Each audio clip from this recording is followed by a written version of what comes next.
Hello out there in YouTube land. Welcome back. Today I thought it'd be fun to talk about one of my favorite ghost movies, and that is The Haunting of Julia, or Full Circle as it was originally released. Now, this movie has a little bit of a confusing background. It was filmed as The Haunting of Julia, and then for some reason somebody on the set decided, I guess, that Full Circle would be a better name to release it under, I guess because it was shorter. Except once you watch the film, the Full Circle name doesn't quite jive with the entire storyline of the film.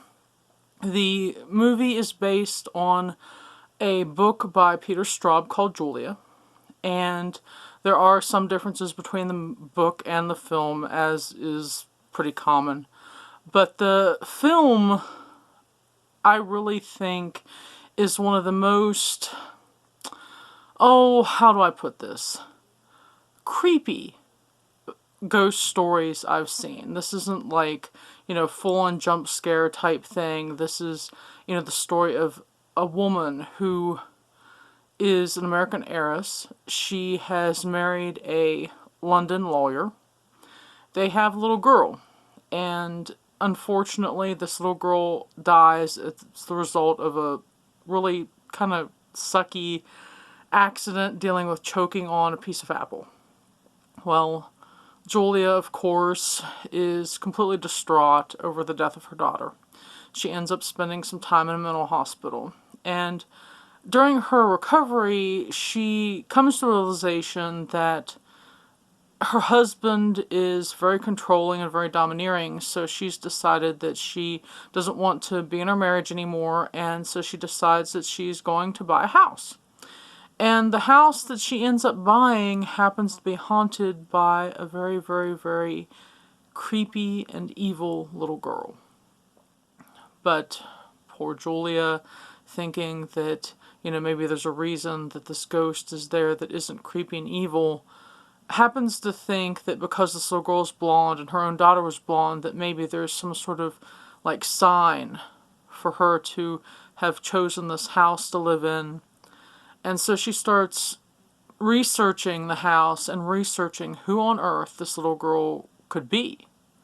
Come to find out that she's a murderous little creature that, really shouldn't have been on Earth, to put it bluntly.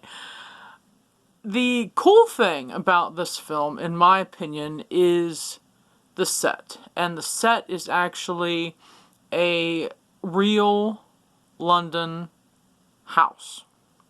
And it is a mansion. It has some of the most beautiful woodwork and rooms and set decor I think I've ever seen in my life. I would love to own a house that looked like this darn thing. When Julia takes it on, there are some problems with it, as would be with any old house that you purchase.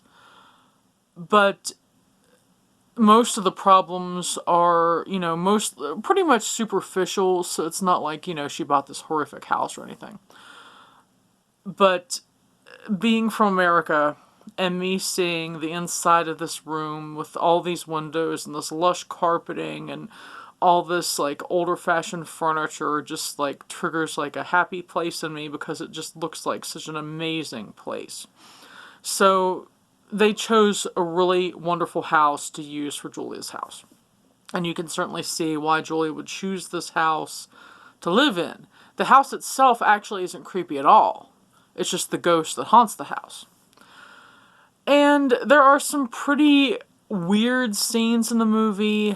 There's a scene where the ghost kind of molests Julia in her sleep.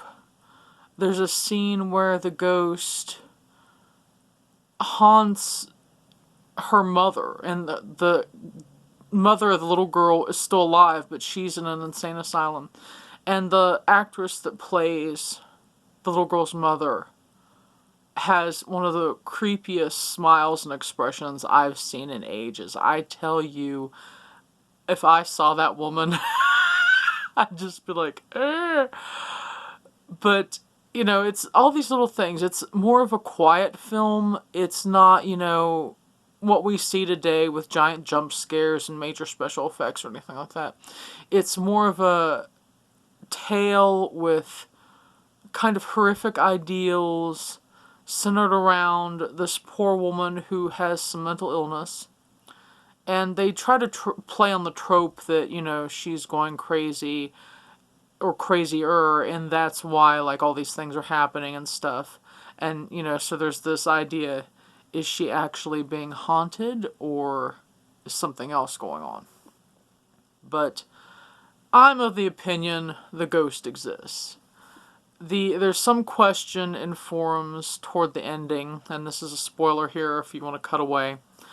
At the end, Julia's seated in a chair, and she's kind of resigned herself that she's kind of like the new version of the mother to this little girl.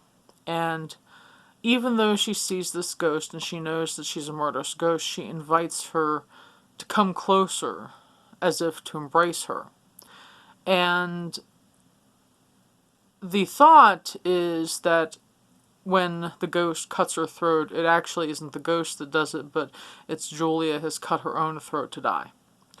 And the final scene is Julia bleeding out, sitting in this chair and not trying to save herself. So it's thought that she tried to commit suicide. I'm not so sure about that. My impression is more that here's this very troubled woman who has gone through all these different horrific things, as well as, you know, death of her friends and people that she's actually gone to talk to. She knows there's this haunted ghost. And I think in her mind, she's still trying to help this little girl. So in her head, it's not suicide, but if she becomes a ghost as well, then she can care for this little girl. So I don't consider that suicide. I consider that a very odd kind of, I don't know if you want to call it realization or acceptance of her plight, maybe. But there was some confusion online. People were saying that she was cut on the neck with a razor. She wasn't cut with a razor. There is a little old-fashioned toy with symbols in the film. And those symbols are shown early in the film to be very sharp, and she actually cuts her finger on them. So the little girl actually kills her with the toy, not with like a separate razor or a knife or anything like that. Which is also, you know, very much a thing that a child would do. A child would look at something sharp that they have at their disposal and use that as a weapon versus going out and seeking something different that would be a weapon. So I think that was very realistic.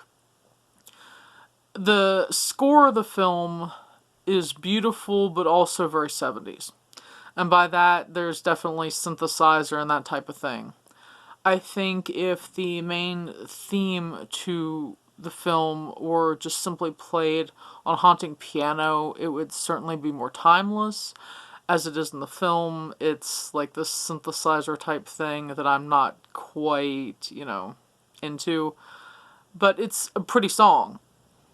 So if you've never seen The Haunting of Julia, I highly recommend it. It's not your average ghost story. So, until next time.